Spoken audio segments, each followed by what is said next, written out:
இன்றைக்கி எங்கள் ஊரில் மார்க்கெட் வெள்ளிக்கிழமை மார்க்கெட். இது வந்து வெங்காயம் 30 ரூபா, கத்திரிக்காய் அரை கிலோ 30 ரூபா, வெங்காயம் கிலோ 30 ரூபா, பீன்ஸ் 20 ரூபா, இந்த பட்டர் பீன்ஸ் அரை கிலோ 50 ரூபா, காலிஃப்ளவர் 20 ரூபா, பச்சை மிளகாய் 20 ரூபா, வெண்டிக்காய் 20 ரூபா, கீரை 10 ரூபா, இந்த கத்தி ஒன்று இந்த கத்தி ஒரு 30 ரூபா, கொய்யாக்காய் 50 ரூபா, கேரட் 20 ரூபா, சீனி வரக்காய் 10 ரூபா, வாழைக்காய் 10 ரூபா, சேனைக்கிழங்கு 20 ரூபா, தக்காளி கிலோ 40 ரூபா, மல்லி கருவேப்பிலை.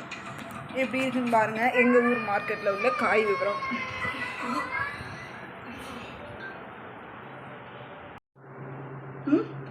சங்கீதாவுக்கு ஒரு பாயாசம் வைக்கணுமா, இவ்வளவு தடபுடான்னு செய்கிறீங்க, ஒரு பாயாசம் மட்டும் வச்சா என்னவா இதோட அப்படின்னா, சரி வா சரி எங்கே எடுப்பான்னு சும்மா தானே இருக்கும் அப்படின்ட்டு முந்திரி பருப்பு கிஸ்மிஸ் பழம் இது 2 லேசாக பொன்னிறமாக எடுத்துக்கிட்டு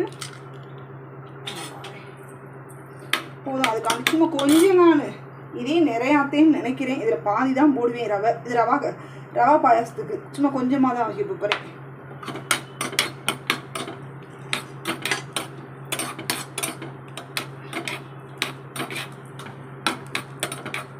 பிள்ளைங்கெல்லாம் இருந்துச்சுன்னா இன்னும் நல்லா செய்யலாம். பிள்ளைங்க வரமாட்டேங்குதுங்க. சுதந்திர தினம் லீவு தானே வாங்கன்னு சொல்லி கூப்பிட்டதுக்கு நாங்கள் வரல, எங்கள் வீட்டில் நாளைக்கு கிருஷ்ண ஜெயந்தி கொண்டாடணும்ட்டாங்க. சரி நம்ம செய்வோம். அப்புறம் என்ன செய்ய, நம்ம பையன் 3 மாதம் நின்று வந்திருக்கேன், பையனுக்காண்டி பார்க்கணும்ல, அதனால தான் சரி நம்மளுக்கு தக்க நம்ம சமைச்சிக்கிடுவோம். அவ்வளோதான். இதை எடுத்துட்டு ரவையை போட்டுருவோம், அடுத்து கொஞ்சம் வச்சுக்குவோம். இதில் அப்படியே ரவை போதும்னு நினைக்கிறேன். இதே நிறையா வந்துடும், பார்க்கத்தான் கொஞ்சமாக தெரியும், செஞ்சோம்னா கொஞ்சம் கூட கொஞ்சம் வந்துடும். அது ரவையை நல்லா வறுத்துக்கணும்.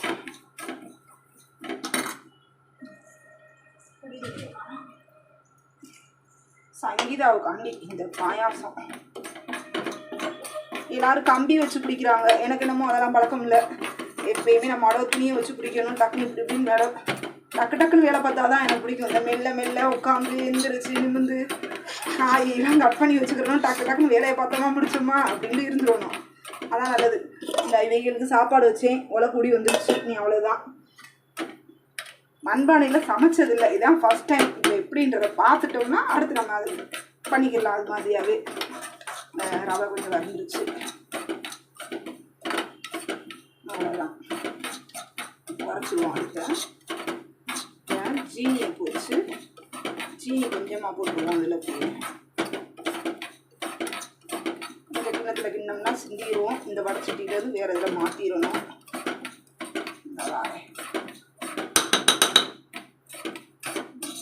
நல்லா புரிஞ்சு வந்துருச்சு. ரவை நெய்யிலே வச்சிட்டோம்னா நல்லா இதாயிரும், வாசமாகவும் இருக்கும். கொஞ்சம் கூட போட்டுக்குவோம். தக்காளினா அவ்வளோதான்.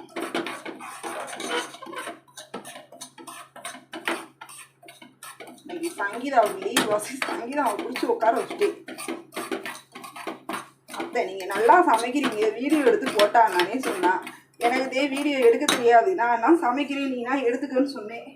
அதனால நானே பார்த்துருக்கேன்னு பார்க்குறேன். இந்த சுட்டி குத்தாது. அடுப்பு ஆஃப் பண்ணிக்கிறேன். மணி என்ன இருக்கு, 2 இருக்குமோ?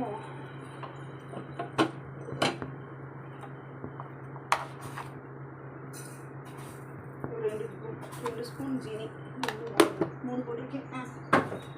3 ஸ்பூன் போட்டு இப்போ இது வந்து என்ன செய்யணும், சீனியை வெளியேற்று அப்படியே வறுத்துக்கணும். அந்த கலர் வரும். அது என்னமோ சொல்லுவாங்க, அது எனக்கு சொல்லலாம் தெரியாது, இதுதான் எனக்கு தெரிஞ்சது.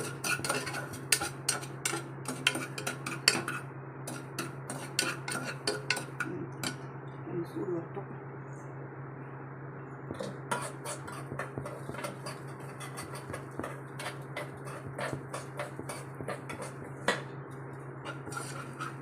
வந்துருச்சு.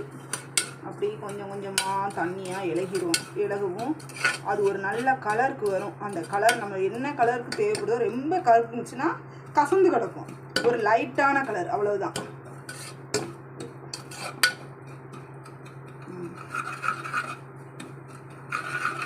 அடுப்பு கொஞ்சம் குறைச்சிக்குவோம்.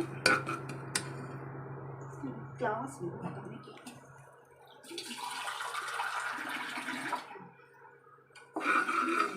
நல்லா ஜீனி பூரா இலக்கிடுச்சா. இங்கே பாருங்க, தண்ணி ஊற்றாமலே வெறும் ஜீனி தான் போடணும். இந்த பாகு மாதிரி வந்துச்சா இப்போ என்ன செய்யணும், அந்த கலர் கொஞ்சம் வரும். இப்போ ஜீனி கலர் வந்துருக்கு. இந்த குக்கரில் நான் ஓயாமல் காணப்பயிர் வேக வைக்கிறேன்னா அதனால இந்த மாதிரி கலராக இருக்குது. நான் நல்லா தேய்ச்சி பார்த்தேன், போவனானது வேற ஒன்றும் இல்லை.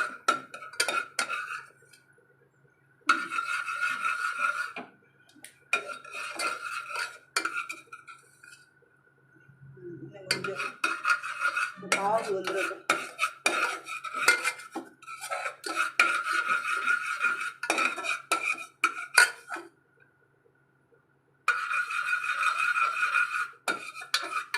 இன்னும் ஒன்று போடுறதுனா இன்னும் கொஞ்சம் நல்லா நிறையா கிடச்சிருக்கும். கொஞ்சம் தான் கொஞ்சமாக போடுவோம் அப்படின்னு. இந்த கலர் வந்துச்சு பார்த்தீங்களா, இந்த அல்வா கலர் கலர் மாதிரி வந்துருக்குமா. கரெக்டாக இப்போ வந்து சைடாக கொஞ்சம் தள்ளி விட்டுட்டேன். தண்ணி ஊற்றியில் செடிக்கு மேலே இது கொஞ்சம் பக்குவமாக இது பண்ணணும், அவ்வளோதான்.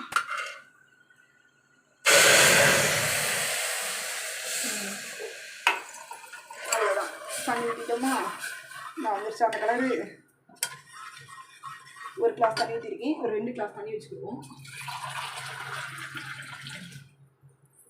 நீ பாருங்க, கொஞ்சம் அகலமான சட்டினா நல்லா பார்க்குறதுக்கு தெரியும். நான் சட்டியில் குழம்பு ஊற்றி வச்சுருக்கேன். வேறு பாத்திரத்தில் தான் விளக்கணும், எனக்கு ஒரு சோம்பேறித்தனம், அதனால தான் இதிலே வச்சுட்டேன். வேறு ஒன்றும் இல்லை, தண்ணி கொதிச்சிடும், அவ்வளோதான். கொதிக்கவும் இந்த ரவையை தூக்கி போட்டு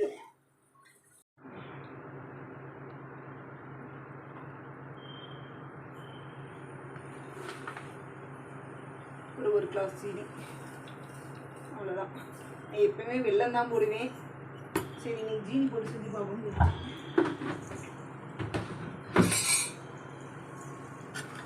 தண்ணி மட்டும் கொதிக்கட்டும், அவ்வளோதான்.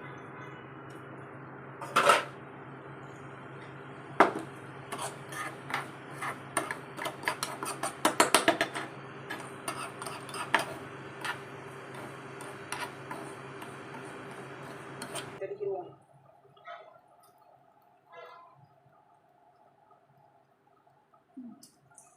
தண்ணி கொதிச்சிருச்சு. என்ன பண்ணணும், ரவையை கொட்டிடுவோம்.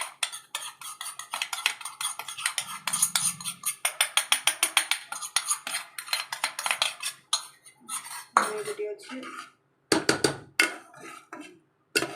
கலர் பார்த்தீங்களா வந்துச்சா.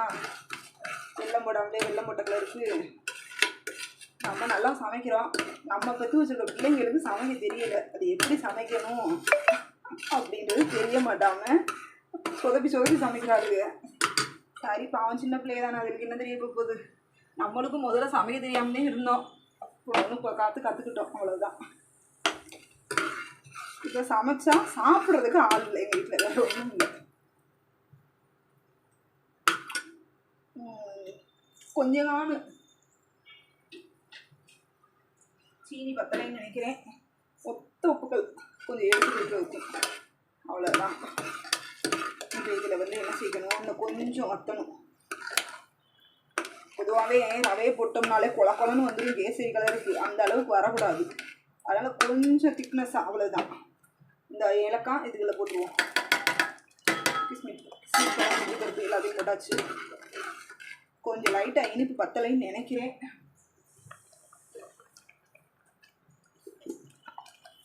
இன்னும் ஒரு 4 ஸ்பூன் பாலை எடுத்து பார்ப்போம்மா.